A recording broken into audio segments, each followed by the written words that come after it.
thanks for coming back on again. Thanks for inviting me, dude. Yeah, always a pleasure. It's been a hot minute since the has. last one. It has. But I wanted to talk about UFC 319. We have Dricus Plessis versus Khamzat Chimaev. Are you excited about this one? You know, I was looking at the card.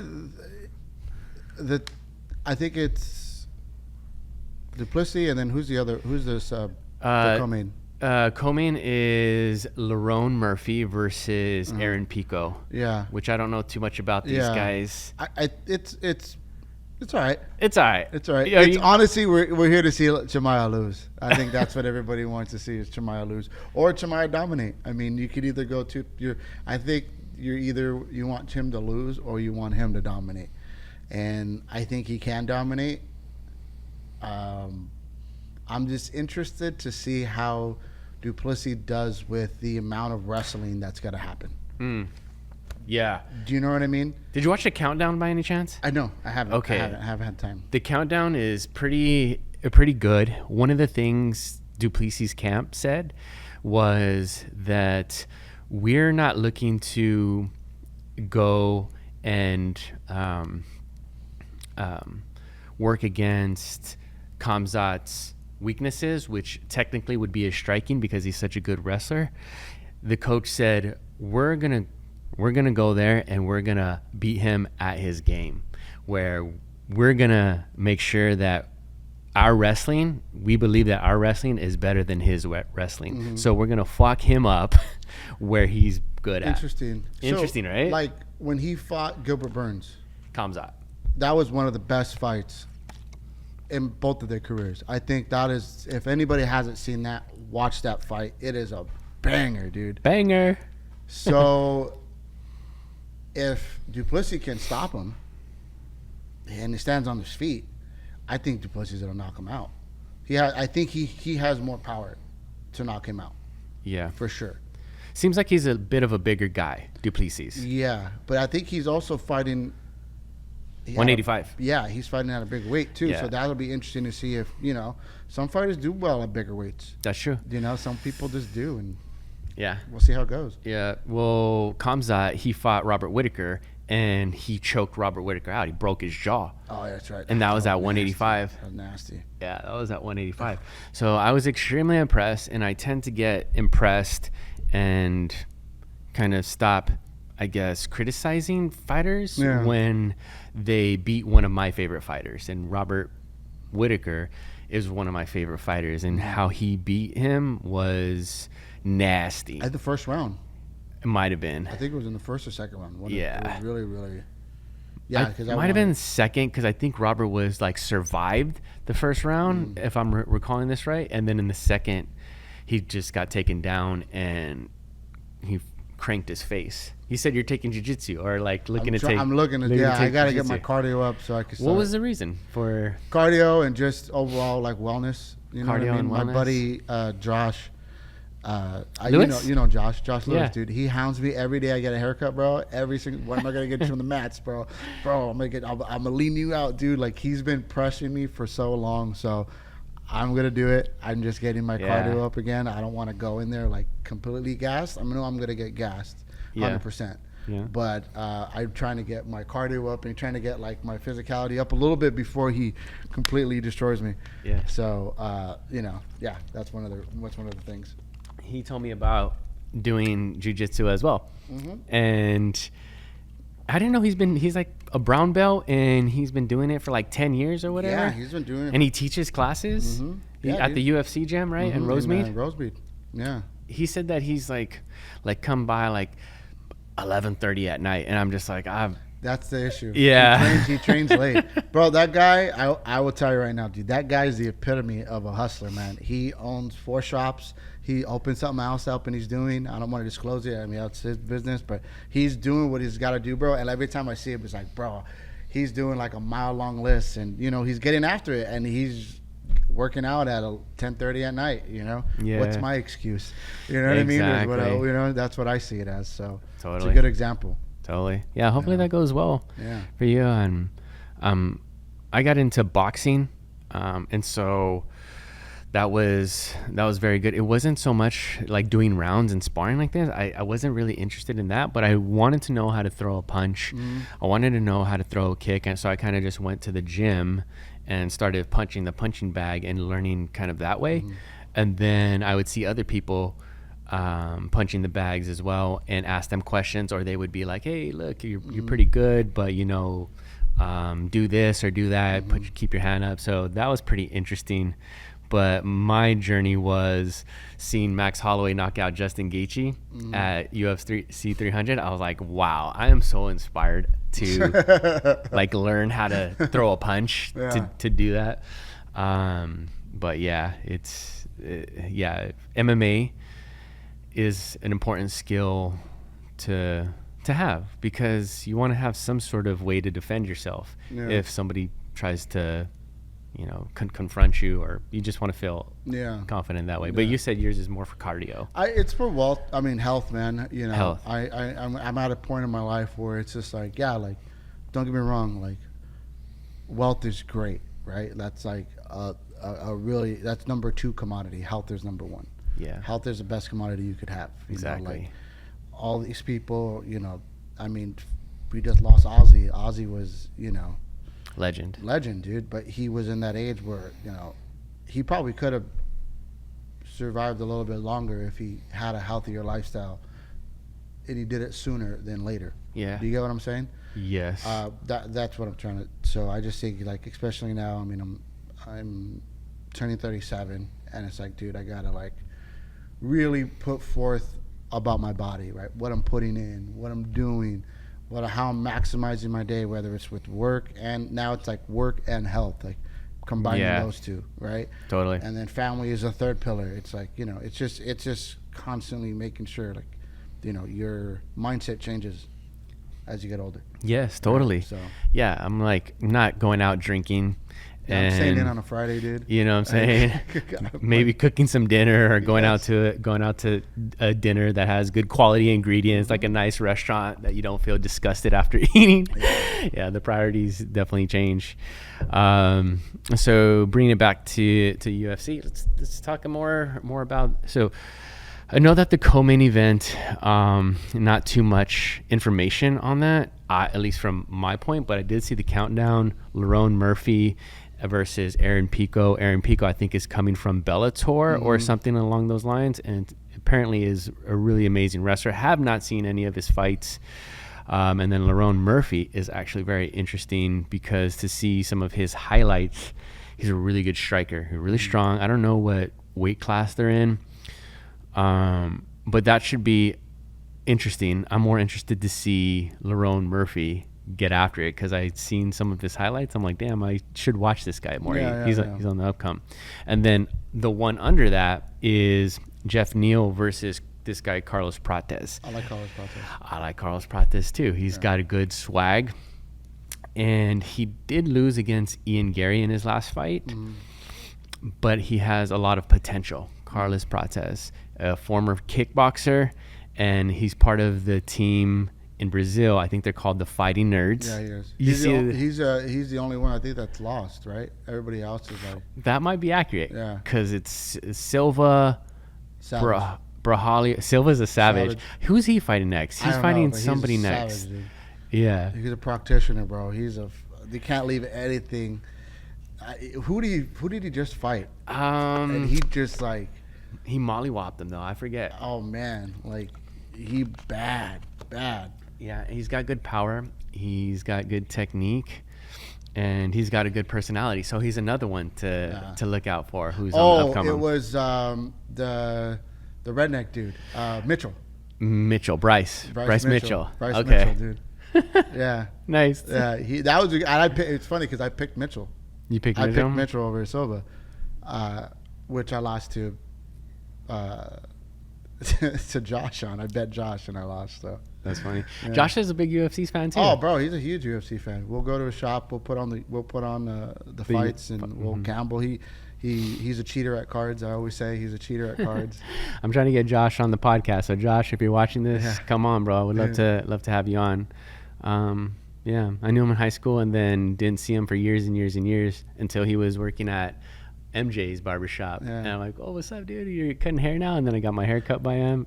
Dude. And then after that, he opened up his barbershop. It's crazy. So you ever met people where it's like, I can't believe I've known you for such a long time?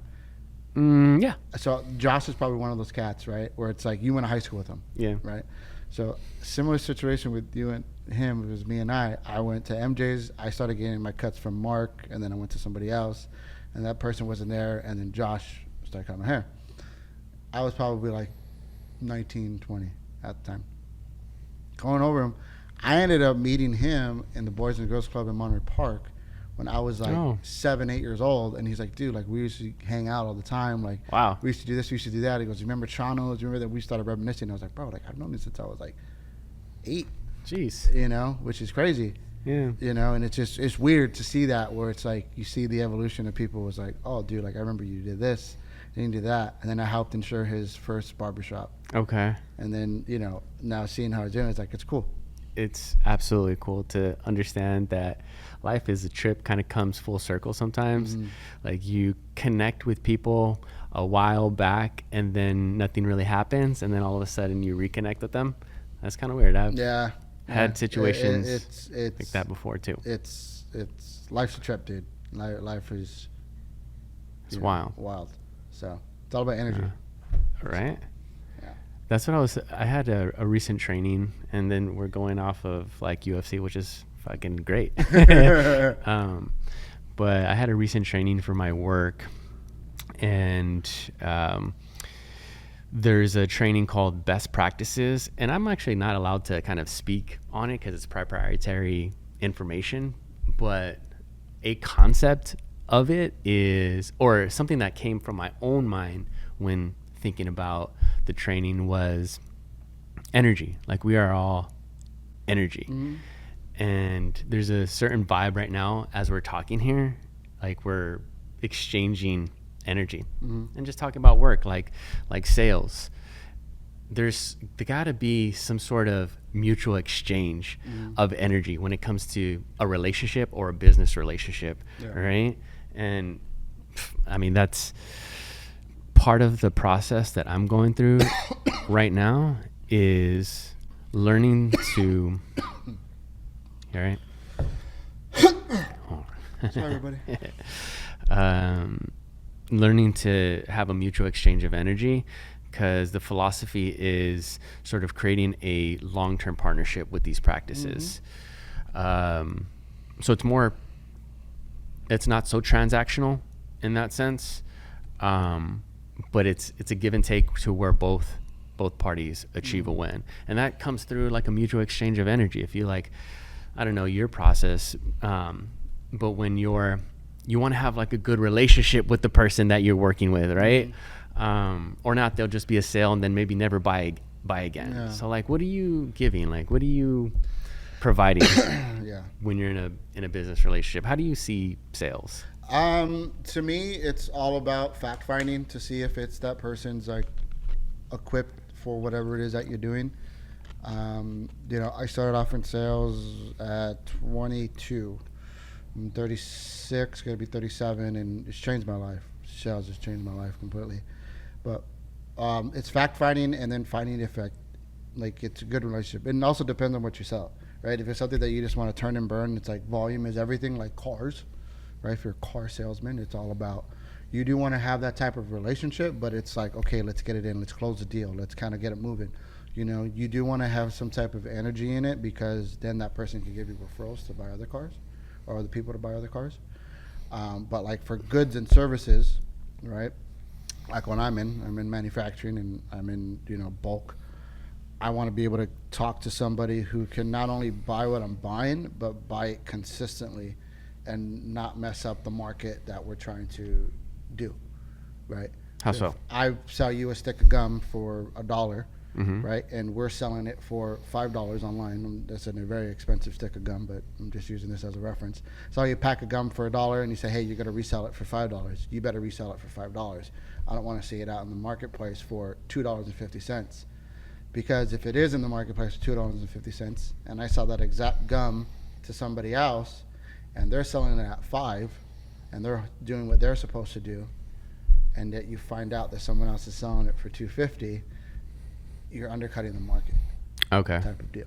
Okay. Right. So it's making sure that, hey, you get good relationships, right? People that understand that value, that are not just trying to like turn and burn and make a quick buck and stuff like that. Right. Right. So it's like what I'm in is like relationships is very, very, very important. Super important. Yeah. It's really important. When you're talking to a person who's, say, a prospect, you don't know them, maybe you're at a show or maybe it's somebody you meet, whatever, and they're in the sort of market to buy your products, you guys actually have some sort of verbal agreement to sell that stick of gum for $5? Yeah, and I'm in the alternative space, so it is that, but how I'm able to do that is like by fact finding, more. Hey, look, you're coming to me looking to buy this product. Great. We're venting a lot of people right now. In order for us to buy through us, you need to do this. You need to sell at this price. You need to make sure this volume of commitment is done every single month. We need to make sure that you're not selling into doing this, and that. If you're able to do all that, we can take you on. But once we find out that that's not happening, we're never going to do business with you. Okay. Yeah. And we'll find somebody else to replace it, in a sense. Okay. You know what I mean? We'll someone else will come in that and get it, right? Mm-hmm. So I understand that. I'm fortunate that I'm with a product that's very hot. People want it. So it's like I have that leverage. But if you don't have that leverage, you want to kind of like vet them a little bit more. It's like, hey, these are the type of people we're looking for. I'm looking for somebody to not mess up the market. I'm looking for somebody who can do this every single month. I'm looking for somebody who can do that. What are you able to commit? How much can you commit every month? Can you commit X amount of dollars or Y amount of dollars? Okay, well, let me bring it up and let me see what we can do. Hey, sorry, I've learned to say no. Not every deal is a good deal. Gotcha. Not every deal is a good deal. It's just like, hey, now, dude, I think you're good. I think you're great. I just don't think right now is a good time. Wow. So you're in a position where you can actually choose your customers. Right now, yeah. That's a good space, man. Yeah. That's a really good space. It's the company is in that space. The company is at that space, right? Wow. So, it's good, but it's you get tempted, man. Someone says, hey, man, I'm about to do this X amount of dollars at you, and it's a big number. You get excited, and I've had to learn to, like, pull back and say, oh, you know what, it's not good. It's not good for the team. It's not good for this. What indicates that that deal wouldn't be good? What are some indicators? Like, I'll call another brand. I'll call, hey, how's this person do? Hey, how are they with your product? Do they pay on time? And kind of like hear what other people have to say about them, relationships or everything. If people that I have a good relationship with do have something negative to say, like if I bring that person on and the person that I'm doing business with has a negative thing, what's probably going to happen? They're probably going to get upset at me because I'm doing business with that person. Do you know what I mean? And that could affect our relationship when that person's been with me for a while. I see what you're saying. So that is like one thing that I take into consideration. Yeah. Right. Not paying the bills on time is a big thing in our industry as well. Some people, they will, and I'm sure in all industries. But sometimes our accounts receivable team will send out an email saying, hey, there's a past due invoice. Is it possible to, get this paid? And then no response. I'll hit them up and be like, hey, is there anything that I can do in order to help? Any questions that need to be answered? Anything you're unsure about? And I actually haven't, with sales, say for cold calling, you've cold called before. Cold calling is so fun. You like it? I like cold calling. How many times do you have to call before you actually get to a person that is like able to make a decision? So the statistics go for every 100 calls you make, you'll set 8 appointments. Out of 8 appointments, 4 will show up, 2 will buy. That's like the math that I was brought, shout out Charles Chimaev, that I was taught. And it's like every 100 phone calls, you'll get 8 appointments out of those, right? Because there will be a lot of people or callbacks, right? Like for me, it's like I need to follow up. Like follow up is key, right? It's all about follow up. Like the calls are good. There's the initial call, and then you get into the follow up mode, and then once you get to follow up mode, then you get the appointment, right? So very rarely off the first call you're gonna get an appointment. That's just how it works. So you probably have to call. Why do you think that is? Why that is? It depends. Because cold calling is meaning like that person has no interest in your brand or in what you're selling, Or doesn't even know. or doesn't even know. So you kind of have to like, first initial phone call is like, hey, how are you doing? You may be interested, or we think you may be interested in this product. This is what it is. Would you be interested in that? Yes or no?